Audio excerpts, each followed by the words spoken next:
Tips sembuh dari kanker dari Ade Rai. Kalau zaman dulu orang sakit gara-gara kurang makan, hari ini orang sakit karena kebanyakan makan. Yuk kita kurangi jendela makan. Kalau kita kurangin 12 sampai 13 jam, itu disebut yang namanya intermittent fasting. Kalau seandainya naikin lagi ke 18 jam, namanya autophagy fasting. Jadi badannya memakan dirinya sendiri. Nah, kalau 24 jam itu yang disebut gut reset bakteria. Artinya profil gut bakteria kita jadi lebih baik, keseimbangan jadi lebih bagus. Di 36 jam is a fat burner fasting. Badan akan bakar lemak sebagai sumber tenaga paling at peak. Nah, 48 jam disebut happiness fasting atau dopamine reset. Ketika kita bilang saya orangnya baperan, saya orangnya sensitifan, saya sumbu pendek, saya cepat marah dan sebagainya. Tapi ketika kita nggak makan 2 hari, mendadak tiba-tiba seolah-olah personalita kita berubah. Tapi selama ini tendensi perilaku kita disebabkan karena paparan racun yang kita makan setiap hari. We are what we eat kan akhirnya jadi itu. Nah, ketika dia 2 hari stop paparan racun, ternyata dia feeling better. Nah, yang nomor terakhir 72 jam puasa, itu disebut yang namanya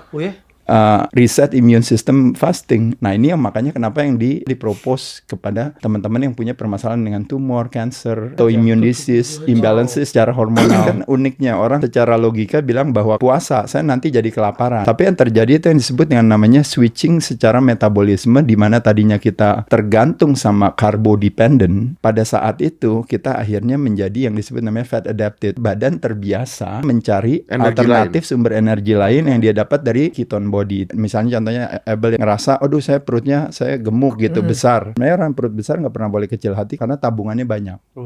Tabungannya banyak dalam bentuk energi. Abel punya pasti lebih dari 1, pasti lebih dari 10 bahkan. Itu jangan-jangan kalau dari mukanya lebih dari 20. Dari cerita ini ini mulai ngerti. Cuma kenapa temenan mulai ngerti.